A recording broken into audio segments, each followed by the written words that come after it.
शब्दों में ताकत होती है। ये ताकत हमें एक दूसरे से जोड़ती है, हमें समझने और समझाने की शक्ति देती है। वो पुल बनाते हैं, कहानियां सुनाते हैं।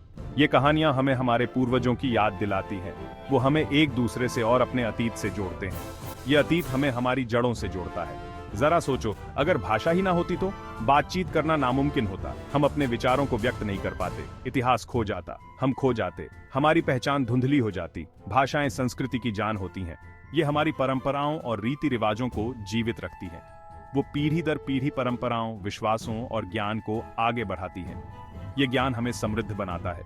वो हमारे विचारों और दुनिया को देखने के नजरिए को आकार देती हैं। ये नजरिया हमें नई दिशाओं में सोचने की प्रेरणा देता है। कुछ भाषाएं सदियों से जीवित हैं, विकसित और अनुकूलित होती रही हैं। ये विकास हमारी प्रगति का प्रतीक है। बाकी भाषाएं लुप्त हो गई हैं, अपने अस्तित्व के सिर्फ कुछ अंश छोड़कर। ये अंश हमें उनके अस्तित्व की याद दिलाते हैं। सबसे आकर्षक भाषाओं में से एक है प्राचीन भाषाएं। ये भाषाएं हमें हमारे अतीत की गहराइयों में ले जाती हैं। अतीत की ये गूंज खोई हुई सभ्यताओं और भूली हुई दुनियाओं की एक झलक पेश करती है। ये झलक हमें हमारे इतिहास की समृद्धि का एहसास कराती है। ये सम्राटों और फिरौनों, देवी देवताओं और राक्षसों, प्रेम और युद्ध की कहानियां बयान करती हैं। ये कहानियां हमें हमारे पूर्वजों के जीवन की झलक दिखाती हैं। आखिर प्राचीन भाषाएं होती क्या हैं? ये सवाल जितना सरल लगता है, उतना ही जटिल है। इसकी कोई एक परिभाषा नहीं है। हर विद्वान की अपनी दृष्टि होती है। आमतौर पर ये वो भाषाएं होती हैं जो अब किसी भी समुदाय की मुख्य भाषा के रूप में नहीं बोली जाती हैं। ये भाषाएं समय के साथ विलुप्त हो गई हैं। ये अक्सर लिखित रूप में ही मौजूद होती हैं, पत्थरों, पपीरस और मिट्टी की गोलियों पर। इनकी संरचनाएं और ध्वनियां हमें बताती हैं कि भाषा का विकास कैसे हुआ है। ये हमें भाषाई इतिहास की गहराई में ले जाती है। प्राचीन भाषाएं महज ऐतिहासिक क्यूरियोसिटीज नहीं हैं। ये हमारे अतीत की जीवित धरोहर हैं। ये मानव विचार और रचनात्मकता के समय कैप्सूल हैं। ये हमें उन लोगों की सोच और कला के बारे में बताते हैं। ये उन संस्कृतियों के बारे में जानकारी प्रदान करती है जो इन्हें बोलते थे। ये हमें उनके जीवन के हर पहलू से परिचित कराती है। हम उनके विश्वासों, मूल्यों और दैनिक जीवन के बारे में जान सकते हैं। उनके धार्मिक अनुष्ठानों और सामाजिक संरचनाओं को समझ सकते हैं। इन भाषाओं का अध्ययन खोज की एक यात्रा है। यह एक रोमांचक और ज्ञानवर्धक अनुभव है। यह अतीत के साथ गहरे स्तर पर जुड़ने का एक तरीका है। यह हमें हमारे पूर्वजों के साथ जोड़ता है। यह एक अनुस्मारक है कि हम एक लंबी और जटिल मानव कहानी का हिस्सा हैं। यह कहानी आज भी जारी है और हम इसका हिस्सा हैं। लैटिन, प्राचीन रोम की भाषा जो कभी पूरे यूरोप में राज करती थी। यह कानून, सरकार और साहित्य की भाषा थी। रोमन साम्राज्य के पतन के बाद भी लैटिन भाषा फलती फूलती रही। ये विद्वता और कैथोलिक चर्च की भाषा बन गई।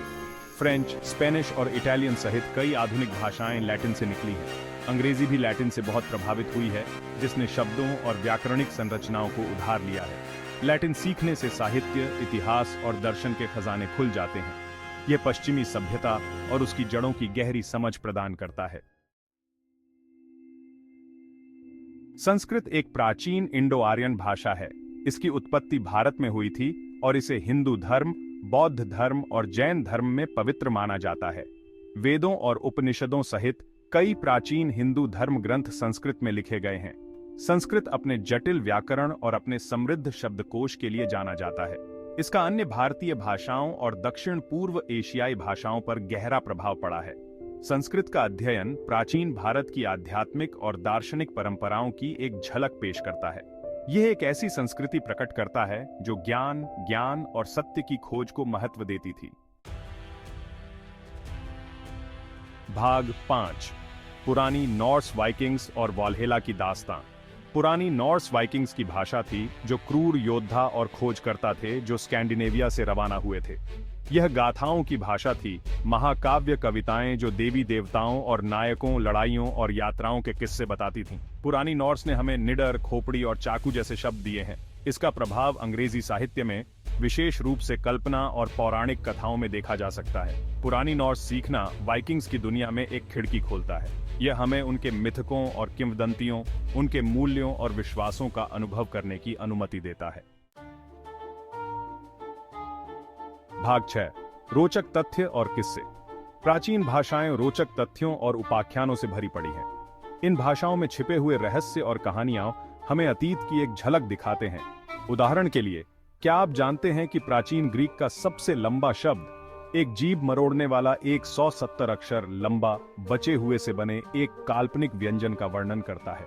यह शब्द एक नाटक में प्रयुक्त हुआ था। ऐसा माना जाता है कि बिल्ली के लिए मिस्र का चित्रलिपि उस ध्वनि का प्रतिनिधित्व करता है जो बिल्ली बनाती है। यह ध्वनि म्याऊ के समान है। प्राचीन लेखक कभी कभी चित्रलिपि का प्रयोग एक निर्धारक के रूप में करते थे, एक प्रतीक जो किसी शब्द के अंत में उसके अर्थ को स्पष्ट करने के लिए रखा जाता था। यह लेखन को और भी रोचक बनाता था। ये किस्से प्राचीन संस्कृतियों की रचनात्मकता और हास्य की एक झलक पेश करते हैं। वे हमें दिखाते हैं कि कैसे लोग अपने दैनिक जीवन में हास्य और कला को शामिल करते थे। वे हमें याद दिलाते हैं कि भाषा संचार के साधन से कहीं अधिक है। यह मानव आत्मा का प्रतिबिंब है। भाषा हमें हमारे पूर्वजों की सोच और भावनाओं से जोड़ती है। भाग 7, प्राचीन भाषाएं जो आज भी बोली जाती हैं। जबकि कई प्राचीन भाषाएं केवल लिखित रूप में मौजूद हैं, कुछ आज भी बोली जाती हैं। हिब्रू, जो कभी मुख्य रूप से एक धार्मिक भाषा थी, 19वीं और 20वीं शताब्दी में पुनर्जीवित हुई और अब लाखों लोगों द्वारा बोली जाने वाली एक आधुनिक भाषा है। तमिल, दक्षिण भारत, श्रीलंका और सिंगापुर में बोली जाने वाली एक शास्त्रीय भाषा 2 सहस्त्राब्दियों से अधिक की साहित्यिक परंपरा का दावा करती है। इसके प्राचीन ग्रंथ एक समृद्ध सांस्कृतिक विरासत में अंतर्दृष्टि प्रदान करते हैं। ये जीवित प्राचीन भाषाएं पीढ़ियों को जोड़ने के लिए भाषा की स्थायी शक्ति का प्रदर्शन करती हैं। वे संस्कृति के लचीलेपन और भाषाई विविधता को संरक्षित करने के महत्व का प्रमाण हैं। भाग 8, प्राचीन भाषाओं को संरक्षित करने का महत्व। प्राचीन भाषाओं को संरक्षित करना महत्वपूर्ण है। वे केवल अतीत के अवशेष नहीं हैं, वे मानव इतिहास और संस्कृति को समझने के लिए महत्वपूर्ण हैं। वे स्वयं भाषा के विकास में अंतर्दृष्टि प्रदान करते हैं। एक प्राचीन भाषा को खोना एक पुस्तकालय खोने जैसा है। यह ज्ञान और सांस्कृतिक विरासत का नुकसान है। यह पूरी मानवता के लिए क्षति है। इन भाषाओं का दस्तावेजीकरण और संरक्षण करने के प्रयास चल रहे हैं। विद्वान शब्दकोश, व्याकरण और डिजिटल अभिलेखागार बना रहे हैं। समुदाय अपनी पैतृक भाषाओं को पुनर्जीवित करने के लिए काम कर रहे हैं। भाग 9, खोई हुई भाषाओं को समझने की चुनौतियां। खोई हुई भाषाओं को समझना एक कठिन काम है। इसके लिए भाषाई कौशल, ऐतिहासिक ज्ञान और भाग्य के स्पर्श के संयोजन की आवश्यकता होती है। विद्वानों को अक्सर खंडित शिलालेखों, क्षतिग्रस्त पांडुलिपियों और अधूरे ग्रंथों के साथ काम करना पड़ता है। कभी-कभी एक ही खोज किसी खोई हुई भाषा के रहस्यों को उजागर कर सकती है। उदाहरण के लिए, रोसेटा स्टोन की खोज मिस्र के चित्रलिपि को समझने की कुंजी थी। प्राचीन भाषाओं को समझने की प्रक्रिया एक जटिल पहेली को सुलझाने की तरह है। हर नई खोज हमें अतीत को समझने के करीब लाती है। भाग 10, अतीत के रहस्यों को उजागर करना। प्राचीन भाषाएं अतीत में एक अनोखी खिड़की पेश करती हैं। वे हमें अपने पूर्वजों की आवाजें सुनने, उनके विचारों और विश्वासों को समझने और मानव सभ्यता में उनके योगदान की सराहना करने की अनुमति देते हैं।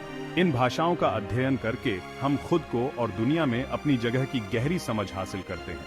हम सीखते हैं कि अपने मतभेदों के बावजूद हम सभी मानव होने के साझा अनुभव से जुड़े हुए हैं। जैसे जैसे हम प्राचीन भाषाओं से खोज और सीखना जारी रखते हैं, हम अतीत के रहस्यों को उजागर करते हैं और मानव इतिहास की समृद्धि और विविधता और समय के साथ साथ शब्दों की शक्ति की अधिक सराहना प्राप्त करते हैं।